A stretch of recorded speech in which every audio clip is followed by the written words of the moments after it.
everybody, and welcome to What the Heal. My name is Maria Sellars, and I have the honor of guiding you along this journey. Today, I am joined by Lindsay Roberts, who truly is like the ultimate girls hype woman, is kind of the best way that I can put it. I've only met her once in person before today, and it was about somewhere within the last year. But ever since I followed her, she just puts the content out there that I'm like, oh my gosh, I enjoy seeing this come up on my feed. So you'll see why as we peel through the conversation. She is just such a gem and a light to know. So thank you for being here. Thank you for loving on me. Truly. No, I'm like, when people put that type of content out there where you see it and you're like, this is good. Like, this is what social media really should be about, and to always see you supporting others as well. I think that is such a big deal. Thanks. So, thank you. Thank you for showing up in that way, in a lot of ways. Something that I've seen, over the last couple months or year of knowing or following online. So Lindsay is a mom of 3, and like, what you do with motherhood is such a beautiful gift. I see she has 3 daughters, and I see this nurturing energy that you pour into them, and that is huge. Thanks.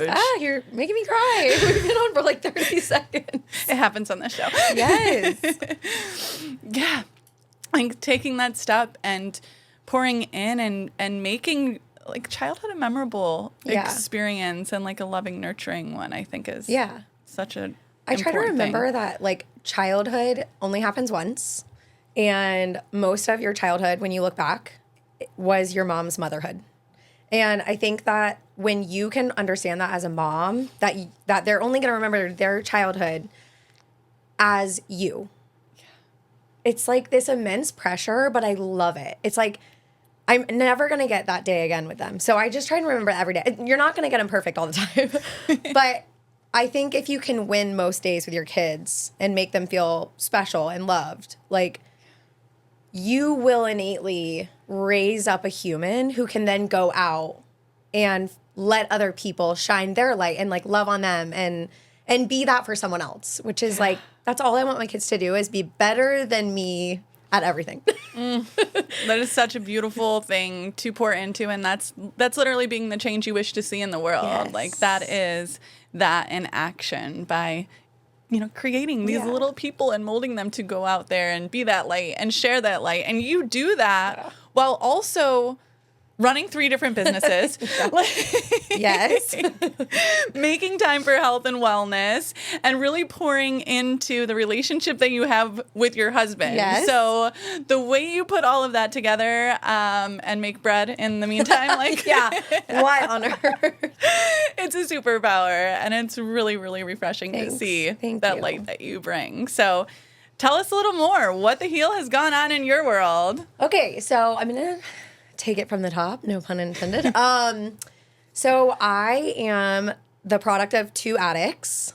So I think that has taught me everything not to do. And I've taken that really seriously, like in every aspect. I've learned exactly how not to parent. I've learned exactly how not to love. I've learned exactly how not to nurture. And I think if we can take what we learn not to do and not make it our identity, and remove ourselves from it and say, okay, I've learned what not to do, so therefore I must innately know somewhere inside of me what to do, or at least know what to stay away from. I was a wild child with not a lot of guidance growing up, and I met my husband really early. We fell in love at 15. And I don't even know if I would be alive without him. Like, he moved into my childhood home during high school, and like we played house, literally, and like took care of each other, somehow paid the bills, like worked, went to school, did all the things. And I think a lot of our relationship is survival, which is like really strange, because now that we're also like helping 3 other humans survive, I'm like, wow, this is where it happened for us, innate, like this primal kind of love. And now that we have, you grow up and quote unquote give your kids everything that you didn't have. Like most of the time, that's what parents are doing. And you're like, is this what we needed? Like, are we giving them everything that we wanted and needed? And for both of us, on the days that the answer is yes, we've done it right. Yeah. So kind of grew up, went to college, dropped out, decided I want to be a tattoo artist, decided that that industry was like sleazy and I didn't want to be any part of it, mostly because I'm not a guy's girl and there's so many guys in that industry that I was like, ew, I don't. So I always kind of knew I wanted to touch on something in that industry, and now I actually employ a wonderful female tattoo artist who's like amazing. She's an angel. And I love that people can come into a safe spot and just feel at home, and like it's just a totally different energy than tattooing. So I feel like that's my love touch on that industry, and that's good enough for me. I'm really good at arguing. So then I thought, well, maybe I'll become an attorney, which was so random, but I'm really good at testing, just kind of book smart, but not always applying. But I was like, I bet I can just pass the LSAT and like go to law school, and that would be an easy path for me, and that would like make me money. LOL, because I don't, if you can see me right now, like I have a face tattoo. So decided that wasn't for me. But in the meantime, I was doing hair illegally in all of my high school house, my college apartment, my like rental when I was trying to figure out what I was going to do with my life. And the attorney that I was working for at the time when I was like vetting that industry, he walked into my office one night and he was like, why is my wife on the phone screaming at me about her hair? And I was like, listen, I told her I'm late. I don't know what to tell you. And he's like, no. And he was actually kind of being like a jerk. He was like, does she pay you for that? And I'm like, well, if I broke it down by the hour, she pays me more than you do. And he was like, why don't you go to hair school? And I had this like block. I didn't want to be broke, which I thought all hairstylists were. And I didn't know. It was just something I was really good at. And so I went to hair school the next day. I like went to this ghetto crappy school. I think they were charging like $10,000, but I've never like let rules apply to me. So I walked in and I was like, hi, I can't pay you that, but I can pay you $7,000 if you just let me stay today. I'll stay and then roll right now. And the guy was like, okay. So I literally paid him $7,000 cash to stay in hair school. I became a hairstylist. I became a really young mom. Did a stint on reality TV, like more on that later.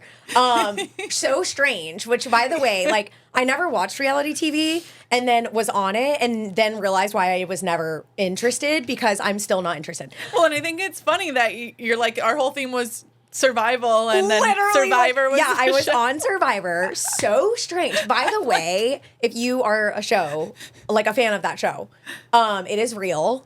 It is horrifying. The only thing that I would say, like the only survival part of me before being on that show was literally my childhood. So like I went onto that show and was like, wow, you literally just dropped me off on an island with strangers and a machete. Like that's what's happening. Came back with like parasites and infection in my mouth. Thank God they pay you to be on it. Like horrible. You're like, wow, that wasn't the one. I always thought I would go on The Real World. Oh yeah, that was like what, the 2000s like Love Baby reality show. Yes. Yeah. I made it to round 3 of the interviews, and my husband at the time he was in the Marines, and he was like, I don't want to like be that guy on the show calling you from over there. Yeah. I'm like, that is Could kind have of been a lot. you. Yeah. Could have been you. Yeah. But I didn't make it any further, so. Never know why. Yeah, exactly. Yeah, so got out of that and just, I will tell you one thing about Survivor and like my small time there was I was a mom at 20, and I got into a really bad car accident as a kid.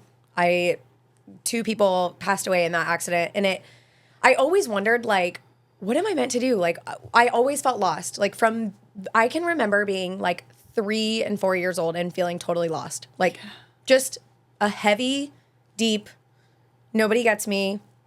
These people are not for me. I remember the very first time I ever hung out with my husband, I was like, oh, my God, you see me. Like, and that's why I married him. But I got out on that show. Sorry, I'm like so emotional. And everyone there had like a reason to be there. Like they either wanted to be famous, they wanted to win the show. A lot of those people like love that show, by the way. I had never watched the show. And when I got out there, there's $1 million at stake.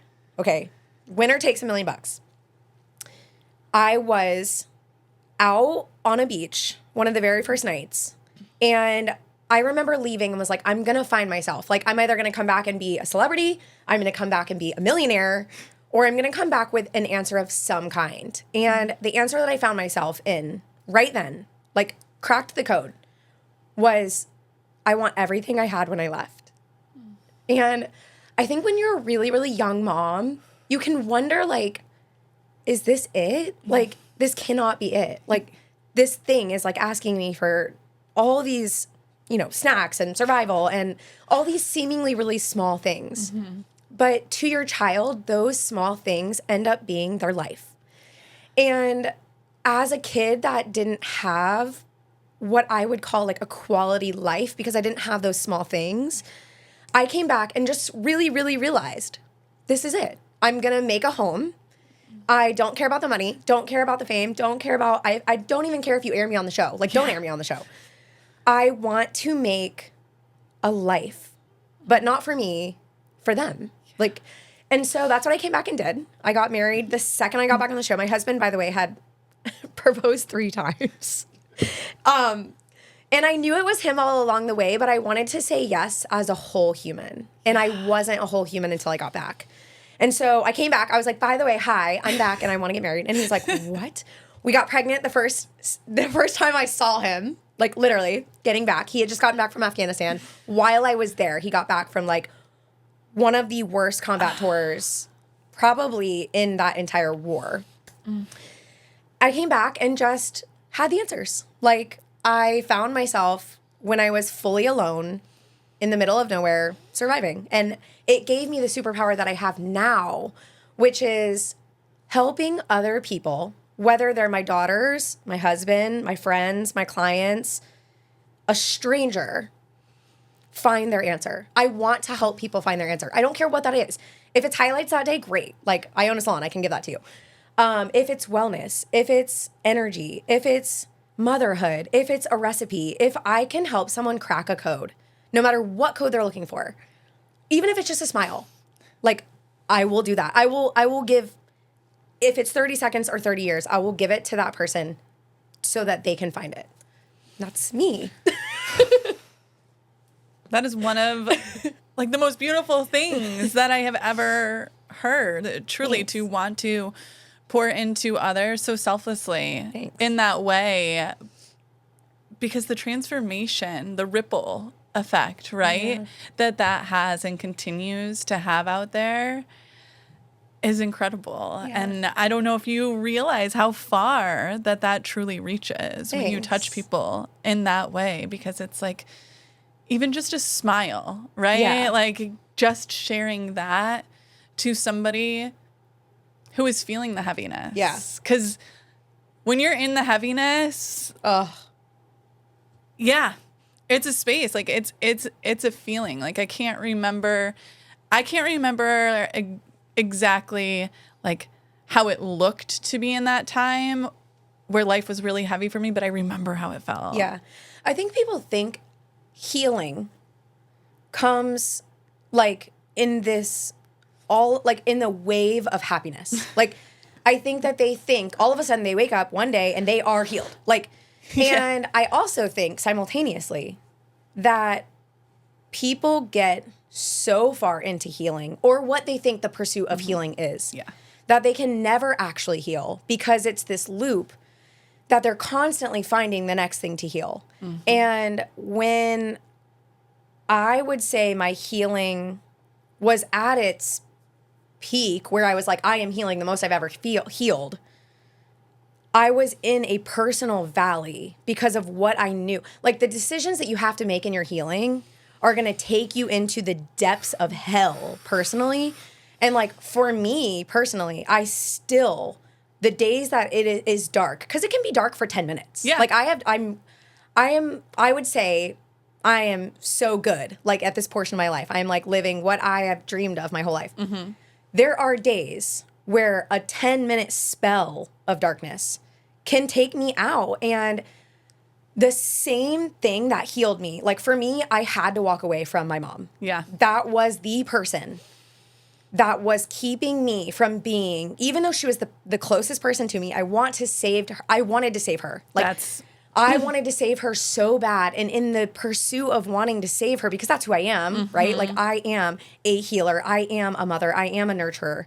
In the pursuit of wanting so badly to nurture her, I had shackles in the middle of the ocean on my ankles. Yeah. And to let go and say, I love you.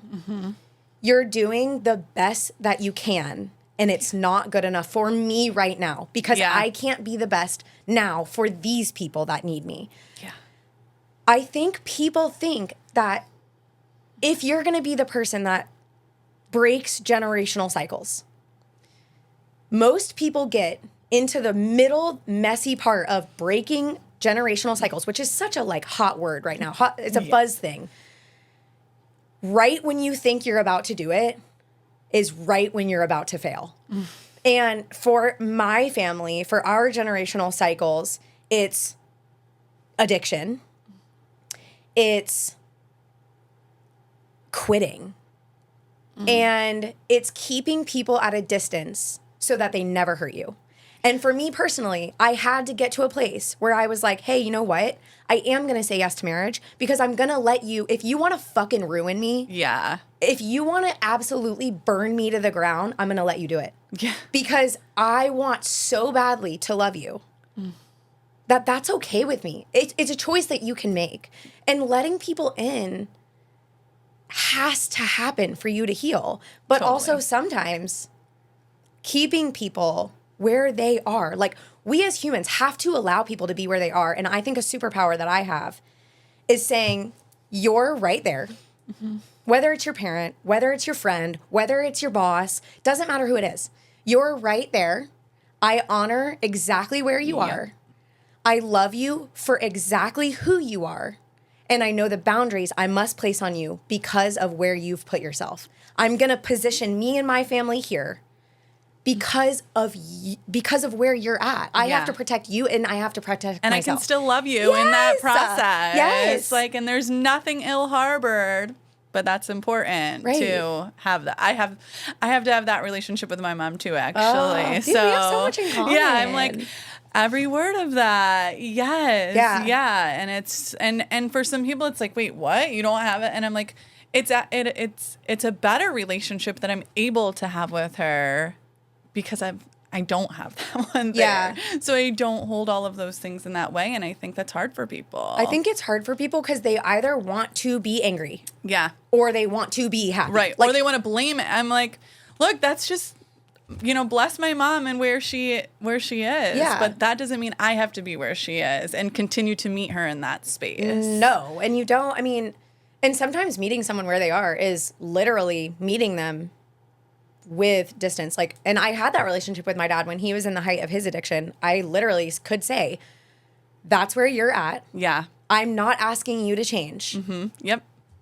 But for me to love you for who you are, I have to stay at this range. Yeah. Like, and that's what's safe for both of us and how we can both be whole humans in each other's lives is like, we're just orbiting at that point. Like, and I think that's really hard for people to say. I think I definitely wanted to force heal. Like, I was like, you're going to go and talk to someone. You're going to go and heal. Here's and what you need to do. Yeah. And I was like, she has childhood generational traumas that she passed on to me. Yep. And there's a saying that's like, if you can pass on generational trauma, then you can pass on generational healing. But for me personally, like, your girl loves champagne, okay? There's not a glass of bubbles I have met that I haven't liked.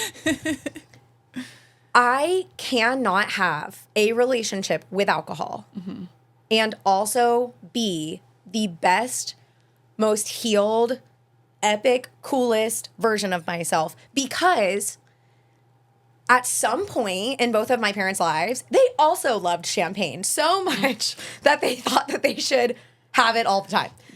And I think at some point when you're in a relationship with someone, with something, if it's your phone, great. For a lot of people, that's their phone. If it's social media, if it's alcohol, if it's even healing, like I just said, if you have a relationship with healing, at some point when you love something and you're really close to it, you have to look at it and say, is this a healthy, balanced relationship? If the answer is maybe, it's time to take a little break. Yeah. And for some people, that break is forever. Like in the case of sobriety. Like some people look at alcohol and they're like, this is a break forever. For me, I'm like, I don't know how long I'm going to get in, but it is a long break that I don't think anyone else paused to take a look at before me. Yeah. And if I'm going to be the first person to do it, I want to do it long enough to get the answer. If that's 20 years, if it's 50 years, or if it's forever, I just want to observe. That's all. I want to observe and see what other people were too afraid to see. And I want to see how it changes. Like, think of a science project. Like, you've got to get a lot of years on your belt before you're like, this is a controlled project that we can now have. Like, my kids are the first project in many, many generations that are being raised up without alcohol.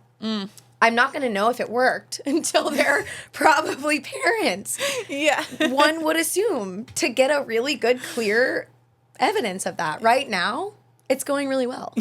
So I'm not going to stop doing it. Like, a lot of people say, this is going right. Yeah. Let me change what I'm doing. And it's unfortunate. Yeah. You're like, I'm not stepping in that way. No, I'm good. It's when we can go through in that light and show. I'm like even thinking the breaking generational. I actually had a big reservation against getting married myself. Yes. I was like, no way. But did you see it done right? No. Actually, when I traced back into my history, I was like, oh my gosh, my great-grandparents, great-great-grandparents on one side, I have divorce all the way back through both sides. Yes. You're like, before it was cool, we were getting Before divorced. it was cool, yeah. Multiple marriages as well. That's what I'm saying. Yes. So I was like, oh, wait, like, hang on. Maybe it's not marriage that I have that issue with. Like, it's literally just what I've been shown what that was and what's generationally, like, instilled there. But what if we do it differently? Like, what were they doing? Right. Is it you? Yeah. Is it you that can be the game changer? I just asked my 13-year-old this question about she was having some issues with girls, right? And I just asked her simply, could it be you? Could it be you that is the problem? Yeah. Could it be you that is the solution? Could it be you that changes what's happening? And if the answer is yes, make it you. Make it you that's the solution to that. You know, make it me. Yes. Like, for me, I'm like, I'm not going to not have kids because you did it wrong. I'm going to have as many kids as I possibly think I could raise well. Yeah. And, like, why is it that people we see these examples of, like, marriage done wrong, childhood done wrong, addiction, all of these things. And that is how the generational trauma just keeps going like a wild train. It's like, no one paused to think, can I do this differently? And if the answer is yes, how? Yeah. And the how is so fucking hard. That's the problem. Because it's, but how you know am what? I showing up? What can I do what differently? Can I do different? And it's also like, you have everything against you. I always say that. You have everything against you. You have every example of how, like, when I get mad, I am my parents. Yeah. So I have to literally grip me by the back of my neck skin and be like, bring it back, baby, because they don't deserve this version of you. Uh-huh. And I will literally look at my kids and be like, hey, I'm about to show up horribly. I need a couple of minutes. Yes. Let's talk about this in a minute.